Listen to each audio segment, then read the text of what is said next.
Man, dude, we finally got some pretty solid content on Monday Night Raw, man. It has been weeks. It has been a long time. However, I will say I am extremely excited for next week's Raw premiere on Netflix. And I will say if they can carry some of the momentum from this week, because don't get me wrong, this episode I would say is like a mixture between very good and very bad. For every great thing that happened, there was something to offset it that was equally as atrocious, but it depends, right? Because overall there was more good than bad. So I would say this episode was very decent overall. However, the momentum from this episode, if they can carry that into this Netflix premiere that's going to have my boy John Cena coming back, it's going to have Roman Reigns and Solo Sikoa, potentially the final boss, The Rock, Mama Rose, you know what I'm saying? Paul Heyman, CM Punk and Seth Rollins, who cut a very, very good promo segment tonight. It was absolutely awesome in my opinion. And on top of that, some really good women's wrestling was on tonight's show. This was a pretty solid setup for what could happen next week. Now, let me just say this straight up off the bat. You know what I'm saying?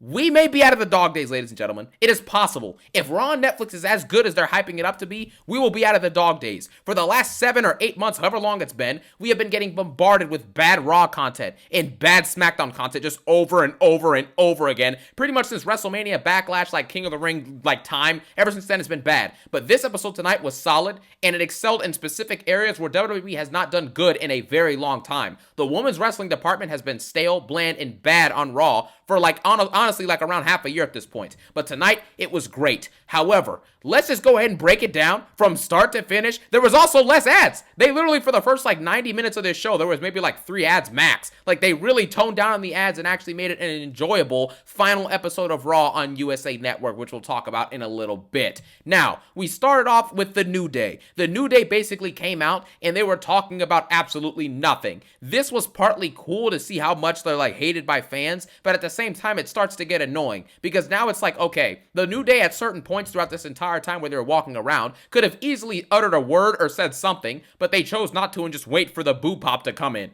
And it was just kind of dude, come on, man. It's a little bit too much. It's a little bit too much, you know what I'm saying? It's just at this point, it's dude, okay, if you're going to have a chance to talk, then just talk. You don't have to wait for the boost to come in. It was very scripted, it felt like, listening to that promo, man, which was kind of unfortunate. I'm not going to say Triple H is fumbling the momentum of the New Day, but when they just keep on waiting for the pauses in order to wait for the boost from the crowd, it's a little bit too ham-fisted, man. They got to slow down with that and make it a little bit more natural. Have them try and cut through the booing, or not just make it obvious that they're waiting for the boos. You get what I'm saying? So they walk out to the ring, they're trying to say something to the crowd, and then boom, Jey Uso comes out, great entrance, electrifies everybody, and Jey Uso at this point is obviously one of the most over superstars in the entirety of professional wrestling in general, AEW and WWE and anything combined. This dude is electric now, right? He's transformed himself from being a glorified tag team wrestler who was amazing in the tag team division, don't get me wrong, him and Jimmy are going to the Hall of Fame. However, the way that he's able to just transform into what he is now is just absurd. But anyways,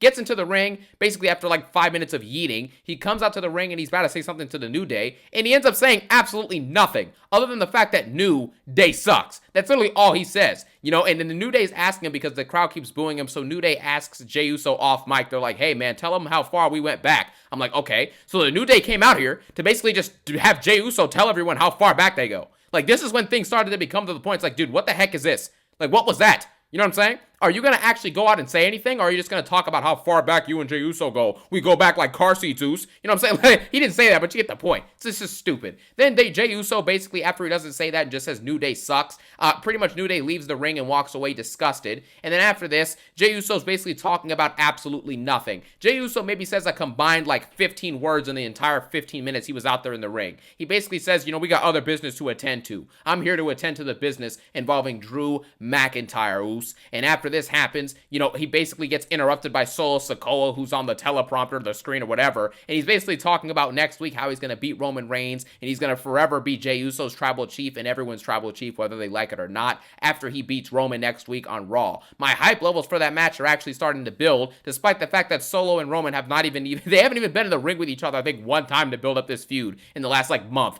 You know what I'm saying? Just them two, you get what I mean? So, it is what it is. Anyways, after this, Solo Sikoa basically says, the usual stuff, you will will acknowledge me. I'm going to beat Roman. You know, I'm going to be your tribal chief forever, and I will destroy him. So, whatever. Then Jey Uso basically says, nah, bro, OTC got that. He going to take care of that. And then Drew McIntyre attacks him from behind as he's about to speak. And you can literally see Drew McIntyre running from in the crowd, because this is he's a big dude. You know what I'm saying? He's a massive guy. So you can clearly see him running in the crowd behind Jey Uso, and then he runs out, gets in the ring, beats up Jey Uso. Jey Uso gets the upper hand again for a second, hits him with a super kick, tries to fight back, and then Drew basically gets the upper hand again, gets held back by security, then runs back in the ring and hits a Claymore kick on Jey Uso, knocking him down. And this actually sets up a match next week on Raw on Netflix, which is going to be Jey Uso versus Drew McIntyre. This is obviously going to be fun. It'll get the crowd super involved because Jay's there, and it should be a good in-ring match because Drew's great and Jay's pretty solid, you know what I'm saying? So this should be cool. However, after this, we basically have to see Drew McIntyre walking up the ramp, and at this point,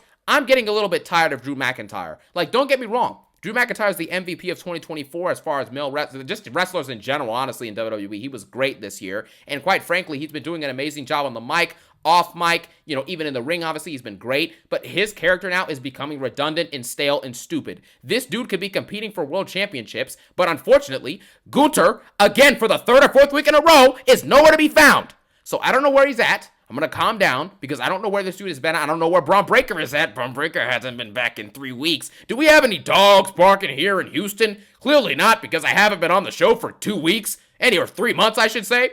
But yeah, it's ridiculous. Drew McIntyre is basically now just a character who's just upset with everything in the past, and he just keeps going back to it over and over and over and over and over again, and I can't stop thinking about Punk, and it's getting annoying. If Drew McIntyre doesn't have like a revamp, or after this Bloodline-related stuff, he doesn't move on and go fight for the World Championship or something, this is a failed arc. He had momentum, he's doing great, and now you're stunting a little bit of his momentum, because he's not really cutting any promos, he's not wrestling that much, and when he is wrestling or doing anything in the ring, it's usually just redundant stuff about the past and my family, and I can't do this, I had to go back to Scotland, and Punk, I can't stop thinking about Roman, I can't stop thinking about Punk, it's getting boring. Anyways, then we get Chad Gable versus Otis, and this match I honestly thought was underwhelming and disappointing, and multiple reasons. Number one, this match should have realistically happened like 6 months ago. The fact that this is happening on a random Raw at the end of the year, the last Raw of the year and the last Raw on USA ever, is just ridiculous. It just is. This should have happened in the peak, in the hype, in the height of their feud. If you look at the pop that Otis got for stopping Chad Gable at Clash at the Castle, it was nuclear. It was nuclear. How in the world do we get to that, to the point where this match is happening? And really, it was an enjoyable match to an extent. Like, it had some fun moments with Otis doing the worm, and, Chad Gable and Otis are talking trash back and forth. The Alpha Academy got involved along with American Made, and they had this stupid promo segment before they went out, and it was like,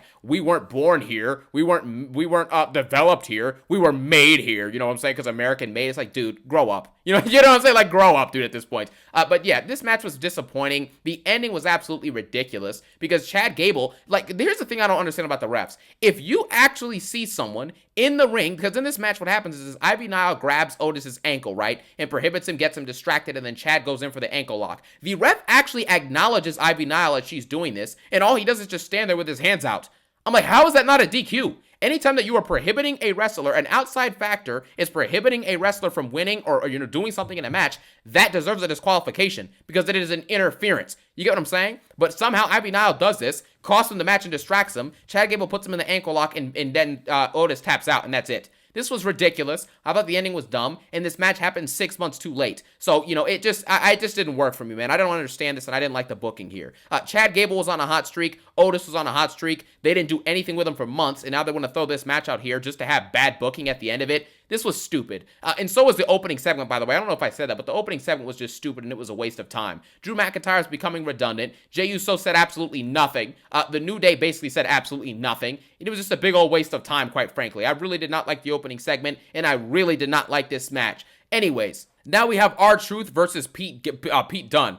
All that happens here is that RTruth is doing this thing. He's like, what's up, what's up, what's up, what's up? And then gets hit in the back of the head by Pete Dunne. And Pete Dunne basically beats the crap out of him on the ramp, and the match never happens. That's literally it. RTruth gets destroyed here. He's looking around crazy, but that's pretty much the segment, so we don't need to waste too much time on this. Then we have Dakota Kai versus Zoe Stark. Now, I'm going to say something about this, right? Because the women's wrestling tonight, there's this match and then another match that happens later. Dakota Kai versus Zoe Stark was a very, very solid match. I enjoyed this match, and me personally, because WWE, specifically on Raw, of course, has been doing an awful job in the women's division for so long, it was a true breath of fresh air to see good in-ring wrestling from the women's division and good in-ring performing, and the match was given more than 5 minutes to operate. This was like a 10-minute, maybe 12-minute match, and it was very solid for what it had.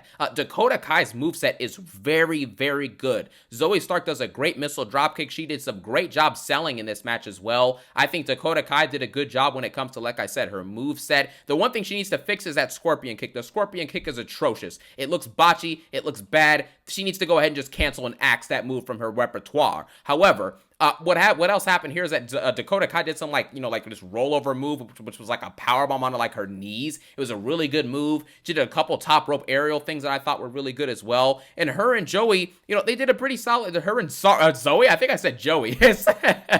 Sorry. Her and Zoe did a solid job in this match and made it entertaining. And there was points where you actually thought Zoe would win and you thought Dakota would win, but we all knew Dakota would win, which she did. Dakota Kai beats Zoe Stark here and advances to the finals of the Intercontinental Women's Championship tournament. So this was a pretty good match. I enjoyed it. One of the better matches they've had on Raw in a very long time. Outside of Io versus Bianca on Raw like 2 months ago, they have not had a women's wrestling match on Raw that has been that good or around that level of good until tonight. Because outside of that match, they haven't had any really good women's wrestling matches on Raw the whole year. So, there you have it. Anyways, then we have the Judgment Day versus Damian Priest and the War Raiders. The Judgment Day have a complete new theme. Finn Balor was backstage earlier in the night basically talking to Raquel, and he's like, I know Liv's going to do some crazy things because Liv... Oh, yeah, I forgot about this, bro. Liv Morgan and Rhea Ripley have a backstage video segment because for some odd reason, a week before their World Championship match, they can't go out in the ring and cut a promo because we already know what they're going to say.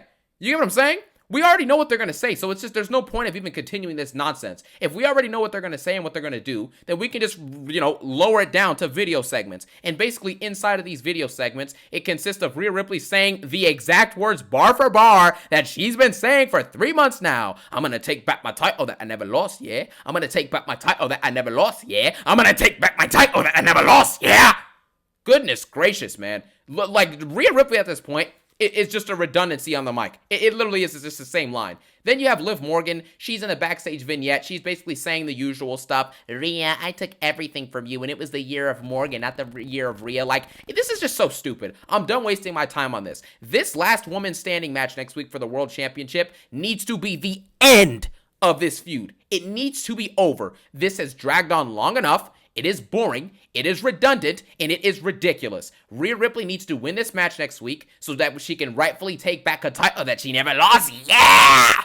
And then after that happens, we can finally move forward with our lives and with the women's wrestling division on Raw not being hogged up by the same storyline for 15 months. My idea is that Becky Lynch may need to return next week and just cost Liv Morgan the championship versus Rhea Ripley. And then you could set up Liv versus Becky in a program leading up to the Chamber or to like another episode of Raw or to, WrestleMania. You could have that as an undercard women's match on WrestleMania. That would be fine. You know what I'm saying? So it is what it is. Either way, we need to move on from this. And I think Rhea Ripley should get that championship back next week. And then she should feud with EOS Sky leading into Mania. And maybe you can do something else after that with Charlotte or somebody else. Who knows? Anyways, then we got the Raw recap because this is the last Raw on USA Network. So they did a really, really cool recap, like 2-minute recap of all the amazing moments. You know what I'm saying? Just montages of The Rock, Mick Foley, Stone Cold, DX. It really just reminds you of how amazing wrestling used to be. You know what I'm saying? When it was in its prime, like in the 2000s, late 90s, all that stuff. It was just amazing. It really felt like wrestling, dude. It was super mainstream. Everyone's wearing their merch from DX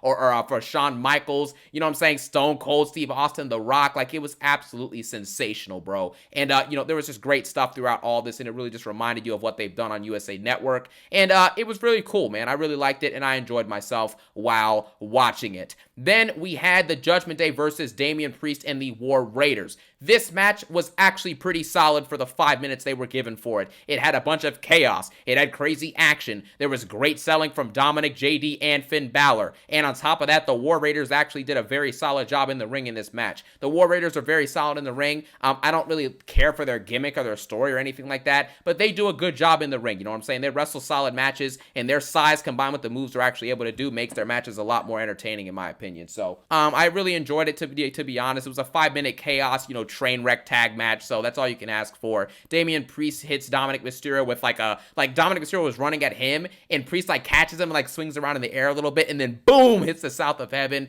Really, really good finish.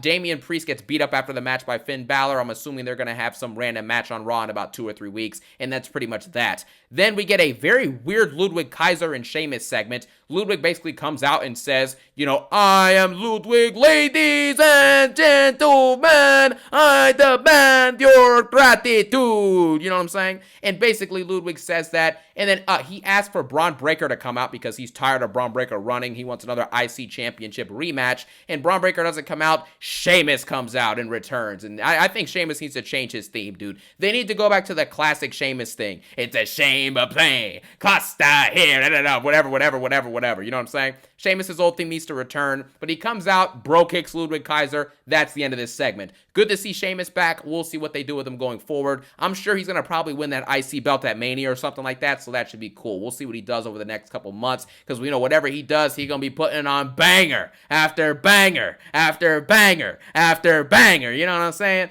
Now, this is arguably, at this time that this happened in the show, this was the best part of the night easily, right? But the main event segment with Rollins and Punk was even better than this. But this match was great. EOS Sky versus Lyra Valkyria is going to go down as a candidate for match of the year in the women's division. This match, in my opinion, is not the best. I think there's about 3 or 4 women's matches that were better than this. I think Jade and Bianca versus Damage Control at Backlash was great. Bianca versus Io on Raw a couple of months ago was absolutely awesome. I think that the women's Money in the Bank was really good. The women's Royal Rumble was very solid too. However, this match was also very solid. It was a very good match. I enjoyed myself. EOS Sky and Lyra Valkyria, there were German suplexes. There was great athleticism. EOS Sky hit this crazy Hurricane Rana powerbomb looking move from the top. It actually landed directly on Lyra Valkyria's back upper neck area. It was crazy move, dude.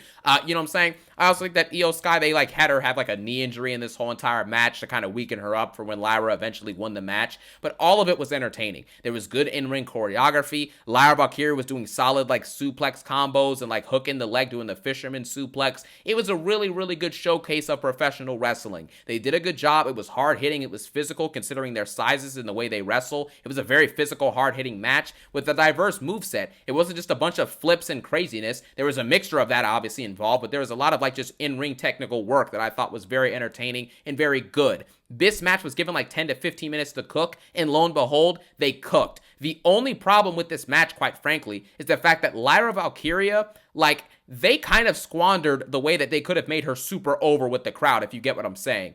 When she came in and got annihilated by Nia Jax at King and Queen of the Ring, I feel like she just died after that point. Literally. Not, figuratively and literally, when she got squashed by Nia Jax, that was pretty much it. They haven't been able to generate a bunch of hype for her. She tries to hype up the crowd with the woo, woo thing, and not many people are doing it. It's just kind of dead. You know what I'm saying? It's just one of those dead kind of spots. It's just whatever at this point. You get what I mean? So it is what it is. But they kind of squandered that, right? Lyra Valkyria could have done more, but it just didn't work out the way that it did because she wasn't asked to really do anything on TV. She was doing stupid stuff with Kaden Carter and Katana Chance. Nobody cares. You squandered that. You kind of squandered what was happening with Kiana James before she got injured, unfortunately. But even before she got hurt, she wasn't doing anything, like I said. So that's the kind of problem. I don't know if Lyra is capable of getting super over anymore. I mean, hopefully she can build something back up because she might win this women's IC championship belt versus Dakota Kai in a couple weeks. But, we'll see. All I know is that for this match and for what it was very good. I enjoyed it. It was one of the best women's matches of the year, and it just clearly shows you how talented some of these women's wrestlers really are in the ring when you actually give them time to cook.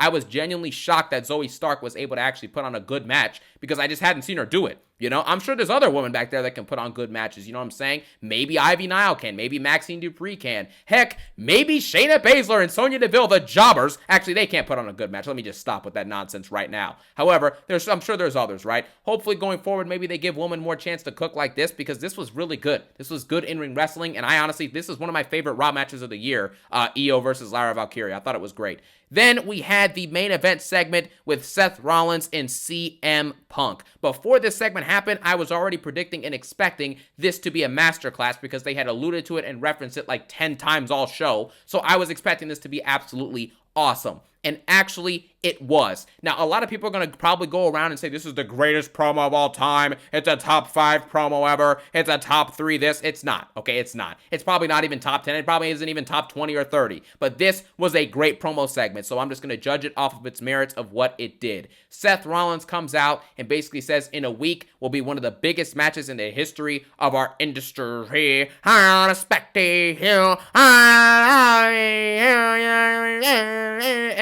Anyways, Seth Rollins basically comes out there and says that, right? And then CM Punk comes out. CM Punk, well, actually, no, before CM Punk comes out, Rollins was talking mad trash. Seth Rollins was saying things like, maybe if CM Punk loses this match, he'll probably run away, take his ball, and go home and take another 10-year absence like he did the first time, which I thought that was a very good line, because, hey, it's facts. A lot of people are going to compare between Rollins and Seth who did better in this promo. Me personally, I think it was Rollins, because Rollins was saying things that were true, and he brought intensity and intrigue to most of what he was saying, nearly all of it actually, but Punk kind of fell off halfway through. Rollins says that, Punk proceeds to come out because Rollins said that, that he abandoned the fans, he quit for 10 years, and he tried to actively tear the place down, the usual stuff. And after Seth is done talking about Punk for a couple minutes, CM Punk comes out and basically starts throwing haymakers, right? He calls Seth Rollins a corporate bootlicker because, Rollins said he took his ball and went home. CM Punk's like, well, did Stone Cold take his ball and go home? Did Becky Lynch, he's like, I haven't seen the man around here in a long time. Did Becky take her ball and go home, or was it just me, Seth? And that got a nice pop from the crowd.